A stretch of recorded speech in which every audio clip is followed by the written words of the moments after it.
نحمد و نصلی علی رسول الکریم اما بعد۔ محترم عزیز دوستو، علامات قیامت اور اس کے متعلق عقائد اور اس کے متعلق نشانیاں جو آئی ہیں حدیث اور قرآن میں، اس کے متعلق تذکرہ چل رہا ہے۔ تو بات چل رہی ہے فتنہ دجال کی۔ فتنہ دجال اتنا سخت ہوگا کہ اس کی سختی اور شدت اتنی ہوگی، وہ اتنا سخت فتنہ ہوگا کہ تاریخ انسانی میں، یعنی انسانیت کی جو تاریخ ہے اس پوری تاریخ میں اس سے بڑا فتنہ کبھی ہوا نہ آئندہ کبھی ہوگا، یعنی اتنا بڑا فتنہ رونما ہونے والا ہے۔ اسی لیے تمام انبیاء اکرام علیہم الصلاۃ والسلام نے، تمام رسولوں نے، تمام نبیوں نے اپنی اپنی امتوں کو اس سے خبردار کرتے رہے، آگاہ کرتے رہے ہمیشہ، مگر اس کی جتنی معلومات اور تفصیلات آپ حضرت صلی اللہ علیہ وسلم نے بتائی ہیں اتنی کسی اور نبی نے نہیں بتائی۔ ہر نبیوں نے تو بتائی، لیکن جتنی آپ صلی اللہ علیہ وسلم نے اس کے متعلق بتائی ہیں، جو حدیث وارد ہیں، مستقل اس پر کتابیں لکھی ہے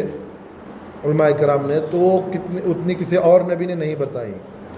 وہ پہلے نبوت کا اور اس کے بعد خدائی کا دعویٰ کرے گا۔ دجال جب ظاہر ہوگا تو پہلے نبوت کا دعویٰ کرے گا، اس کے بعد خدا کا، پہلے نبی ہونے کا دعویٰ کرے گا، مسیح موعود بولے گا اپنے آپ کو، میں مسیح ہوں بولے گا۔ اسی لیے یہ لوگ بولتے ہیں، یہودی لوگ، ہمارا مسیح آنے والا ہے، تو وہ اسی کو کہتے ہیں مسیح۔ تو یہ جھوٹا دعویٰ کرے گا نبوت کا، اس کے بعد خدائی کا دعویٰ کرے گا، اس کے ساتھ غذا کا بہت بڑا ذخیرہ ہوگا۔ اللہ تعالیٰ اس کو ایک آزمائش ہی ہے، اس لیے اللہ تعالیٰ اس کو بہت سارے اختیارات دیں گے۔ اس میں سے ایک ہوگا کہ اس کے ساتھ غذا کا بہت بڑا خزانہ ہوگا، کھانے پینے کی چیز کا، خوراک کا نام بہت بڑا ذخیرہ ہوگا۔ زمین کے پوشیدہ خزانوں کو حکم دے گا تو باہر نکل کر اس کے پیچھے ہو جائیں گے، اس کے پیچھے چلنے لگ جائیں گے۔ خزانے زمین کے اندر جو ہے دجال کے ساتھ نکلنے چل جائیں گے۔ مادر ذات اندھے اور برس کے مریض کو، مادر ذات اندھے جو پیدائش جو اندھا ہے، نابینا ہے، وہ ہم لوگ کہتے ہیں جو پیدائش نابینا ہے وہ اس کا علاج ہو ہی نہیں سکتا، لیکن اللہ اس کو یہ قدرت دے گا کہ وہ پیدائش اندھے کو ٹھیک کرے گا۔ اور جو برس ہے، وہ جو سفید بیماری ہوتی ہے، برس اس کو بولتے ہیں عربی میں، جو بدن کو سفید پڑتا ہے، کوڑ، اس کا بھی علاج نہیں ہوتا، تو وہ ایسے مریضوں کو بھی وہ ٹھیک کرے گا دجال۔ اللہ تعالیٰ اس کے ساتھ شیاطین کو بھیجیں گے، اس کے ساتھ شیاطینوں کا لشکر ہوگا، جو لوگوں سے باتیں کریں گے شیاطین۔ وہ کس حال میں شکلیں بدلیں گے وہ، چنانچہ دجال، کیونکہ دجال تو لوگوں کو پھنسا رہا ہوگا، میں نبوت کا دعویٰ کرا، خدا دعویٰ کرے، تو ظاہر سے تو شیاطین کو اپنی اصلی شکلوں میں نہیں لائے گا، اور شیاطین الگ الگ شکلوں میں آئیں گے لوگوں کے سامنے۔ تو چنانچہ دجال کسی دیہاتی سے کہے گا، دیہاتی یعنی دیہات میں رہنے والے، گاؤں میں رہنے والے لوگوں کو دیہاتی کہتے ہیں، دیہاتی سے کہے گا اگر میں تیرے ماں باپ کو زندہ کر دوں تو کیا تو مجھے اپنا رب مان لے گا؟ اس طرح اس دیہاتی کو کہے گا، میں تیرے ماں باپ سے مر چکے ہیں، میرے خدا ہونے کو تو مانے گا اگر میں ان کو زندہ کروں؟ تو دیہاتی وعدہ کر لے گا، وہ شخص گاؤں والا۔ علم بھی نہیں رہتا، عام طور پر گاؤں والے لا علم رہتے ہیں، چاہے دینی لائن سے ہو دنیاوی لائن سے ہو، ان کے پاس علم نہیں رہتا، گاؤنر لوگ رہتے ہیں، ان کی سوچ بھی کم رہتی ہے اور بہت جلدی وہ باتوں میں آ جاتے ہیں لوگوں کے۔ تو دیہاتی وعدہ کر لے گا، میں مان لوں گا آپ کو رب اگر آپ یہ کر کے بتائیں گے۔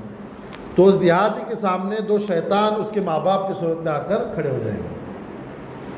جو شیطانوں کا لشکر اللہ اس کے ساتھ جوڑے گا، اس میں سے دو شیطان وہ دیہاتی شخص کے ماں باپ کی شکل میں آ کر کھڑے ہو جائیں گے اور کہیں گے اسے، بیٹا تو اس کی اطاعت کر لے، یہی تیرا رب ہے، یہ تیرا رب ہے، اس کی اطاعت کر لے، کہیں گے۔ اب ظاہر سی بات ہے، وہ اگر ماں باپ کی شکل میں آئیں گے تو ظاہر سی بات، بندہ ان کی باتوں میں آنا ہے، ماں باپ بول رہے ہیں میرے مطلب صحیح کہہ رہے ہیں، تو اس طرح۔ لیکن اگر کوئی کامل ایمان والا ہوگا، جو دین کا اور یہ دجالی فتنوں کے متعلق جو اللہ کے نبی صلی اللہ علیہ وسلم نے جو چیزیں بتائیں اس کے مطابق وہ زندگی اپنی گزارتا رہا ہوگا، تو وہ اس کی باتوں میں نہیں آئے گا، وہ اس کی باتوں میں بالکل بھی نہیں آئے گا، وہ اس کے فتنے کو پہچان لے گا۔ یعنی جو حدیث میں جو علم دیا ہے دجال اس طرح پھنسائے گا لوگوں کو، اگر یہ علم آدمی رکھے گا تو آدمی تب وہ باتیں اس کو ذہن میں آئیں گی، نہیں بھائی اس طرح کہا گیا تھا کہ دجال اس طرح جھوٹے دعوے کرے گا، اس طرح پھنسائے گا، شیاطین ہوں گے، خزانے ہوں گے، تو ہم کو اس کو نہیں ماننا ہے۔ یہ علم اگر دین کا ہم لوگ رکھیں گے تو انشاءاللہ ہم اللہ کے ساتھ سے امید ہے ہم اس کے فتنوں میں سے محفوظ رہ جائیں گے۔ دجال کے ساتھ دو فرشتے بھی ہوں گے جو دو نبیوں کی شکل میں ہوں گے، جو لوگوں کے آزمائش کے لیے، لوگوں کی آزمائش ہی ہے انسانوں کی، جو لوگوں کی آزمائش کے لیے اس کو اس طرح جھٹلائیں گے کہ سننے والوں کا ایسا معلوم ہوگا کہ یہ اس کی تصدیق کر رہے ہیں فرشتے، جو فرشتے جو نبیوں کے شکل میں ہوں گے وہ اس کو اس طرح جھٹلائیں گے کہ وہ سننے والوں کا ایسا لگے گا کہ یہ اس کی تائید کر رہے ہیں، تصدیق کریں نا، تائید کریں کہ یہ صحیح ہے۔ مطلب وہ ایسا کیوں ہوگا؟ تو وہ جادو کا استعمال کرے گا، سامنے والے انسانیت جو بندے ہوں گے ان پر جادو کا اثر کرے گا، جادو کی ذریعے سے ان کو اس طرح یہ کر دے گا، ان کے ذہنوں کو پھیر دے گا کہ وہ ایسا ان کو لگے گا کہ فرشتے بھی اس کی تصدیق کر رہے ہیں۔ اب ظاہر سے واسطہ ہے فرشتے تصدیق کر رہے ہوں اور اس کے ماں باپ کی شکل میں دو شیاطین آ کے اس کو کہہ رہے ہوں، تو کیسے بندہ بچ سکتا ہے؟ اور جو بندہ اس کو رب مانے گا وہ ختم، کفر پر کافر ہو جائے گا، ختم ہو جائے گا، کفر پر مرے گا وہ۔ تو یہ سب آزمائش آنے والی ہیں۔ جو شخص دجال کی تصدیق کرے گا کافر ہو جائے گا، اور اس کے پچھلے تمام نیک اعمال جو اسلام کے دائرے میں رہ کر کے ہیں، ایمان کی حالت میں کہ وہ تمام اعمال ضائع ہو جائیں گے، کافر ہونے کی وجہ سے سب اعمال ختم ہو جائیں گے۔ اور جو اس کو جھٹلائے گا اس کے سب گناہ معاف ہو جائیں گے، چاہے گنہگار بھی ہو، ایمان والا آیا اور اس کو جھٹلائے گا تو جو بھی اس نے گناہ کیا ان کو گناہ معاف ہو جائیں گے اس کی جھٹلانے کے بدلے میں۔ اس کا ایک بڑا فتنہ یہ بھی ہوگا، یعنی دجال کا ایک بڑا فتنہ یہ ہوگا کہ جو لوگ اس کی بات مان لیں گے ان کی زمینوں میں دجال کے کہنے پر بادلوں سے بارش ہوتی نظر آئے گی، اور اسی کے کہنے پر ان کی زمین نباتات اگائے گی، یعنی سبزی پھل غلے اناج کے پیداوار ہوگی، ان کے مویشی موٹے ہو جائیں گے، جانور، ان کے مویشی یعنی جانور جو ہیں کھیت والوں کے جانور، کسان کے جانور موٹے ہو جائیں گے، اور مویشیوں کے تھن دودھ سے بھر جائیں گے، یعنی جانوروں کے جو تھن ہیں وہ دودھ سے بھر جائیں گے۔ اور اس کے برخلاف جو لوگ اس کی بات نہ مانیں گے، جو اس کا انکار کریں گے دجال کا، ان میں قحط پڑے گا اور ان کے سارے جانور ہلاک ہو جائیں گے۔ اب سوچنے کی بات ہے، اللہ تعالیٰ اس کو اس طرح یہ طاقت دیں گے، وہ اپنی طاقت کے بل بوتے پر، یہ آزمائش ہے اللہ کی طرف سے، طاقت کے بل بوتے پر وہ جو لوگ اس کو مانیں گے ان کے کھیتوں میں بارش برسائے گا، یعنی انہی کھیتوں میں بارش ہوگی، اور وہاں پہ ان کے جانور بھی اچھی تازی تر و تازہ ہو جائیں گے، کیونکہ وہ دجال جس وقت ظاہر ہے اس وقت زمانے کی حالت بہت بری ہوگی، فتنہ و فساد جیسا آپ بڑھتا جا رہا ہے نا دن بدن، زمانے میں بے برکتی عام ہونا، وقت میں بے برکتی، مال میں بے برکتی، یہ ہر قسم کے فسادات بڑھتے بڑھتے دجال کے اندر تو کافی فساد عام ہو جائے گا، فتنہ عام ہو جائے گا، بے برکتی عام ہو جائے گی دنیا میں۔ تو اس زمانے میں تو اس طرح ہوگا، جو اس کو مانیں گے ان کے جانور خوب تازہ ہوں گے، ان کے جانوروں کے اندر دودھ خوب اچھا خاصا آئے گا، اور اس کے برخلاف جو اس کا انکار کر رہے ہیں تو ان کے ساتھ اور آزمائش آ رہی ہے یہاں پہ کہ ان کے تو اور قحط بڑھے گا اور ان کے جانور بھی ہلاک ہو جائیں گے۔ تو ظاہر سی بات ہے انسان یہاں پھسل سکتا ہے کہ بھئی یہ ہو سکتا ہے، دیکھو سب کچھ اس کے مطابق ہو رہا ہے، فرشتے اس کی تصدیق کر رہے ہیں، وہ ماں باپ کو زندہ کر رہا ہے، بیمار کو ٹھیک کر رہا ہے، اندھوں کو ٹھیک کر رہا ہے، بارش برسا رہا ہے۔ پھر ایسا ہو سکتا ہے کہ وہ تذبذب میں پڑ جائے، کہیں ہم لوگ غلط تو نہیں، کہیں خدا تو نہیں ہے، نعوذ باللہ ایسا، لیکن نہیں، واقعتاً کامل ایمان جو رکھتا ہوگا اور جو دین کا علم اور جو جتنا اپنے آپ کو مغربی کلچر سے دور رکھے گا، ان کے کھانوں سے، ان کے رہنوں سے، ان کے اٹھنے بیٹھنوں سے جتنا دور رکھے گا اور جتنا دینی طور طریقوں اپنی زندگی میں رکھے گا، وہ شخص اس کے باتوں میں اور اس کے فتنوں میں نہیں آئے گا، محفوظ رہے گا۔ کتابوں میں لکھا ہے یہ کہ جو ان کے کھانوں سے، ان کے پینوں سے اور ان کے اٹھنے بیٹھنے سے، ان کے طریقے سے دور ہے مغربی کلچر کے، اتنا یہ اور جتنا سیدھا سادہ اپنے آپ کو انسان رکھے گا اور دین کے راستے پر، سنت کے طریقے پر چلے گا اور علماء کے صحبت میں رہے گا، اپنی دل کی اصلاح کر لے گا، وہ شخص ہے نا اس کے فتنوں میں بالکل نہیں آئے گا، چاہے کتنے بھی سخت فتنے کر لیں وہ اس کی باتوں میں نہیں آئے گا۔ غرض اس کی پیروی کرنے والوں کے سوا سب لوگ اس وقت مشقت میں ہوں گے۔ ظاہر سی بات ایمان والوں کو مشقت آنی ہے، دنیا میں ایسا ہر وقت ہوا ہے کہ ایمان والوں کو مشقت آتی ہے پہلے، پھر اس کے بعد اللہ تعالیٰ ان کے لیے فتح کے راستے کھول دیتے ہیں۔ تو جو اس کو مانتے ہیں، ان کو ماننے والوں کے علاوہ دجال کے باقی سب مشقت میں ہوں گے، اور حضرت عیسیٰ علیہ السلام کے علاوہ کوئی بھی اسے قتل کرنے پر طاقت نہیں رکھ سکتا۔ اتنی اس کو طاقت ہوگی کہ وہ عیسیٰ علیہ السلام سے پہلے اس کو کوئی قتل کر نہیں سکے، یعنی اتنی طاقت نہیں رکھ سکے اس کو قتل کر سکے، وہ ہر ایک کے ساتھ لڑے گا اور وہ جیتے گا بھی، مارے گا لوگوں کو۔ نہروں اور وادیوں کی صورت میں اس کے ساتھ ایک جنت ہوگی، وہ اپنے ساتھ ایک جنت لے کر پھرے گا، اور ایک آگ بھی ہوگی، لیکن حقیقت میں جنت آگ ہوگی اور آگ جنت، یعنی جو جنت لے کے پھرے گا وہ آگ ہوگی اللہ کی، دوزخ ہوگی، جہنم ہوگی، اور جو وہ آگ لے کے پھرے گا بائیں سے وہ اللہ کی حقیقت میں جنت ہوگی۔ یعنی اللہ تعالیٰ اپنے قدرت کاملہ سے اس کی جنت کو باطنی طور سے آگ بنا دے گا۔ ظاہر میں تو جنت دکھائے گا لیکن اس کو اندر سے وہ جہنم ہوگی، آگ کا گھڑا ہوگا۔ اللہ تعالیٰ باطنی طور سے آگ بنا دے گا، اور آگ جو دکھ رہی ہے ظاہر میں اس کے ساتھ جو ہوگی، وہ لوگوں کو ڈرائے گا، یہ آگ میں ڈال دوں گا، میں رب ہوں، جہنم میں ڈال دوں گا، وہ آگ باطنی طور پر جنت اللہ تعالیٰ اس کو بنا دیں گے۔ جیسا ہی جو شخص اس کے آزمائش میں کامیاب ہو جائے گا، اس کا انکار کر دے گا اور اٹھا کے آگ میں پھینک دے گا، اللہ تعالیٰ اس آگ کو اس بندے کے لیے ٹھنڈی کر دیں گے، کیونکہ وہ اللہ کی جنت ہی ہوگی، کیونکہ وہ کامیاب ہو جائے گا آزمائش میں، اس کے سامنے اس کے پیروی نہیں کرے گا، انکار کرے گا۔ جو شخص اس کی آگ میں گرے گا اس کا اجر و ثواب یقینی اور گناہ معاف ہو جائیں گے جو دجال کے آگ میں گرے گا۔ اور جو شخص دجال پر سورہ کہف کی ابتدائی 10 آیات پڑھ دے گا وہ اس کے فتنے سے محفوظ رہے گا، حتیٰ کہ اگر دجال اپنی آگ میں بھی ڈال دے تو وہ اس پر ٹھنڈی ہو جائے گی۔ دجال تلوار یا آرے سے، اصل میں جو سورہ کہف کا عمل کتابوں میں آتا ہے، ہم کو ہمیشہ اپنی زندگی میں اس کا معمول بنانا چاہیے۔ جمعہ کے دن تو ایسے سورہ کہف مستقل پڑھتے، لیکن روزانہ صبح و شام ہم کو سورہ کہف کی شروع کی 10 آیتیں اور آخری 10 آیتیں یہ پڑھنے کا معمول بنانا چاہیے۔ یہ بہت بڑا ہتھیار ہے دجالی فتنوں سے۔ آج بھی جو چل رہے ہیں جب یہ دجالی فتنے ہیں، جو نئی چیزیں جو وجود میں آ رہی ہیں، تو ان تمام چیزوں سے اور آگے جا کے جو ایمان کو ہمارے خطرے ہیں وہ تمام چیزوں سے محفوظ رہنے کے لیے علماء کرام کہنا کہ عمل بہت ضروری حدیث سے ہے کہ سورہ کہف کے شروع کی 10 آیتیں صبح نماز کے بعد اور آخر کی 10 آیتیں، اسی طرح شام کو شروع کی 10 آیتیں آخر کی 10 آیتیں سورہ کہف کے ہم کو پڑھنی چاہیے، اس کا معمول بنانا چاہیے ہم کو۔ دجال تلوار یا آرے سے ایک مسلمان نوجوان کے 2 ٹکڑے کر کے الگ الگ ڈال دے گا آگ میں، پھر اس کو آواز دے گا تو اللہ تعالیٰ کے حکم سے، یعنی وہ آواز دے گا تو اللہ کے تعالیٰ کے حکم سے وہ زندہ ہو جائے گا۔ کون؟ وہ مسلمان جس کے 2 ٹکڑے دجال کرا ہوگا۔ دجال اس سے پوچھے گا بتا تیرا رب کون ہے؟ وہ کہے گا میرا رب اللہ ہے، اور تو اللہ کا دشمن ہے، دجال ہے، مجھے آج پہلے سے زیادہ تیرے دجال ہونے کا یقین ہے۔ وہ مسلمان کہے گا جس کی 2 ٹکڑے کر کے وہ انکار کرنے کی وجہ سے اس کے 2 ٹکڑے کرے گا، وہ آرے سے ڈال دینے کے بعد پھر وہ اللہ کے حکم سے زندہ ہوگا، یہ آواز دے گا تو بولے گا بتا تیرا رب کون ہے؟ وہ کہے گا اللہ ہے، اور تو دجال ہے اور اللہ کا دشمن ہے، اور مجھے آج پہلے سے زیادہ یقین ہوگا کہ تو دجال ہے۔ کیوں ایسا بولے گا؟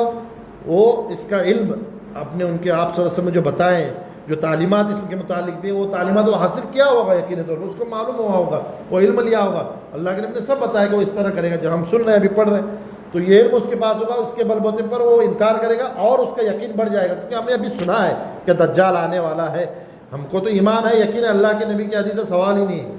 سب کچھ جھوٹ ہو سکتا ہے، اللہ کے نبی کی حدیث میں کچھ یہ نہیں، انکار نہیں۔ تو یہ آنکھوں سے دیکھنے کے بعد اور یقین میں مضبوطی آئے گی نا، اور یقین میں مضبوطی آ جائے گی، تو اس لیے وہ کہہ رہا ہے کہ آج مجھے پہلے سے زیادہ تیرا دجال ہونے پر یقین ہوگا، کیونکہ میں نے تب سنا تھا حدیثوں میں، لیکن آپ تجھے دیکھ رہا ہوں کہ وہی ہو بہت تو ہے، جس طرح ہمارے نبی نے فرمایا۔ دجال کو اس شخص کے علاوہ کسی اور کے مارنے اور زندہ کرنے پر قدرت نہ دی جائے گی، بس وہ ایک شخص کے ساتھ ایسا معاملہ کرے گا، یعنی مارنے کے بعد وہ زندہ کرے گا اور اس کے ساتھ اتنی ساری گفتگو ہوگی، اس کے علاوہ کسی اور پر اس کو یہ قدرت نہیں دی جائے گی کہ وہ کسی کو ٹکڑے کرے اور زندہ کرے۔ اس کا فتنہ 40 روز رہے گا، جن میں سے پہلا دن 1 سال کے برابر ہوگا۔ اس کا پہلا دن جب وہ ظاہر ہوگا اور فتنہ شروع کرے گا، لوگوں میں قتل و غارت گیری شروع کرے گا، تو وہ 40 دن کا رہے گا۔ پہلا دن ہوگا 1 سال کے برابر، دوسرا دن ہوگا 1 ماہ کے برابر، اور تیسرا دن ہوگا 1 ہفتے کے برابر، اور باقی دن حسب معمول ہو جائیں گے۔ یعنی ہفتے میں 7 دن ہو تو 7 دن میں سے پہلا دن 1 سال کا ہو گیا، دوسرا دن 1 مہینے کا ہو گیا، تو کتنے دن ہو گئے؟ یہ 395 دن ہو گئے، 95 نا، 95 ہو گئے۔ پھر اس کے بعد 1 ہفتہ لے لو، 403 ہو گئے، اور اوپر کے 4 دن ایڈ کر دو، مطلب 407 دن کا سب اس کا چلے گا، یہ دنوں کے حساب سے 1 ماہ کے برابر، اور تیسرے دن 1 ہفتے کے برابر ہوگا، باقی دن حسب معمول اس کے گزر جائیں گے۔ اس زمانے میں مسلمانوں کے 3 شہر ہوں گے، ان میں سے ایک تو 2 سمندروں کے ملنے کی جگہ پر ہوگا۔ انہوں نے کہا ہے کہ یہ جو مراد ہے بحر روم اور بحر فارس، یہ دو سمندر ملتے ہیں، بولے وہاں پر جو علاقہ ہوگا وہ ایک مسلمانوں کا شہر ہوگا اس وقت، دو سمندر جہاں ملتے ہیں یہ علاقے۔ اب اس میں انہوں نے دوسرا جو کہا ہے، دوسرا ہے حیرا، عراق کے مقام پر ہے، عراق میں ایک مقام ہے حیرا کر کے، اور تیسرا شام میں۔ وہ مشرق کے لوگوں کو شکست دے دے گا۔ مشرق بولے گا تو یہ ہمارا ہی علاقہ آئے گا نا، یہ ایشیا کا علاقہ، یہ افغان، پاکستان، یہ ادھر کے علاقے، ہندوستان بھی اس میں آ گیا۔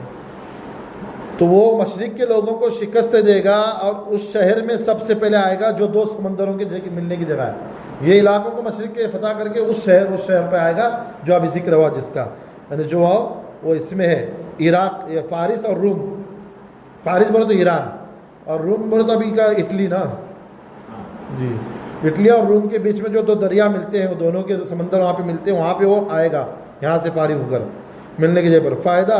بتا رہے ہیں کہ حیرا عراق کا وہ علاقہ ہے جس کے قریب ہی صحابہ اکرام رضی اللہ تعالیٰ عنہ کے دور میں شہر کوفہ آباد ہوا۔ یہ کوفہ سے 3 میل کے فاصلے پر واقع ہے۔ شہر کوفہ صحابہ کے زمانے میں ہی واقع ہوا۔ حضرت علی رضی اللہ تعالیٰ عنہ نے اپنا دارالخلافت اسی کو بنایا تھا۔ جب حضرت علی کے زمانے میں فتنہ اٹھا تو حضرت عثمان کے شہادت کے موقع پر یہ منافقوں نے مسلمانوں میں پھوٹ ڈالی تھی، مسلمانوں کے 2 گروپ ہو گئے تھے۔ تو اس وقت تو بہت خون، اور آپس میں مسلمان ایک دوسرے کو مار رہے تھے، بہت خون ہوا تھا مدینہ شہر میں، فساد بہت ہوا تھا۔ تو حضرت علی نے، حضرت عثمان کے بعد ان کی خلافت قائم ہو گئی، تو 2 گروپ بن گئے تھے مسلمانوں میں۔ ایک حضرت عثمان کے بدلے کے لیے اٹھا ہوا تھا، ایک حضرت علی کے حمایت میں۔ حمایت میں مطلب حضرت علی کو امیر بنا کر یہ تھا، اور ایک حضرت امیر معاویہ والا قافلہ تھا جو حضرت علی کے وروਧ میں تھا۔ وہ کہہ رہے تھے کہ حضرت عثمان کا بدلہ لو۔ مختصر ہے کہ حضرت علی نے کہا کہ حضرت عثمان کا ضرور میں بدلہ لوں گا، جن لوگوں نے ان کو قتل کیا ایک ایک کو چن کے میں ان کو سزا دوں گا، لیکن ان کا کہنا تھا کہ پہلے حکومت قائم کی جائے، نئی حکومت قائم ہو، لوگوں کو بیعت کیا جائے، لوگوں کو اعتماد میں لیا جائے، پھر جو قاتل ہے چن کر مارو مت۔ تو اب اس میں منافق یہ چاہتے نہیں تھے کہ منافق، اور آپ سے نے کہا بھی تھا کہ اس طرح فتنے ہوں گے۔ یہ ہندو اسلام کے اندر ایک بہت خطرناک ایام گزرے ہیں فتنے کے۔ تو انہوں نے کہا تو لوگوں نے مانا نہیں، وہ ایک گروپ الگ ہی ہو گیا، اور وہ یہاں تک کہ وہ جنگ کی نوبت پہنچی۔ حضرت امیر معاویہ کا لشکر اور حضرت علی کا لشکر، وہ جنگ صفین ہوئی، ادھر بھی صحابہ ادھر بھی صحابہ، ادھر بھی مسلمان اور بھی تھے ادھر بھی تھے، اس میں منافق کچھ گھسے ہوئے تھے۔ اور جنگ جمل ہوئی جس میں حضرت عائشہ بھی حضرت عثمان کے معاملے کو لے کر کھڑی ہو گئی۔ حضرت عائشہ کا لشکر تھا، اور ادھر سائڈ حضرت علی کا تھا۔ حضرت علی امیر المومنین تھے، چوتھے خلیفہ تھے۔ تو اس موقع پر حضرت علی نے اپنی خلافت کو کوفہ لے گئے، یہ عراق کا جو شہر ہے۔ اس وقت تک صحابہ کے زمانے میں جو شہر بنا، وہاں پہ حضرت علی کی خلافت رہی۔ 4 سال حضرت علی نے خلافت کی حکومت کی، خلافت راشدہ کے چوتھے خلیفہ۔ تو وہاں پہ تو اس وقت یہ شہر تھا، کوفہ اور بصرہ 2 شہر ہیں، اور یہ بہت تاریخی شہر بھی ہے کیونکہ بڑے بڑے ائمہ اکرام اور علماء اکرام، اور خود ہمارے امام ابو حنیفہ رحمۃ اللہ علیہ کوفہ کے تھے، وہ بہت بڑے محدث بھی تھے۔ تو وہ وہاں سے قریب ہے، وہ کوفہ سے 3 میل کے قریب یہ حیرا نام کا شہر ہے، وہاں پہ بھی آئے گا وہ۔ آگے انشاءاللہ آئندہ ہفتے پڑھیں گے۔ اللہ تعالیٰ ہم کو ہماری حفاظت فرمائے تمام فتنوں سے۔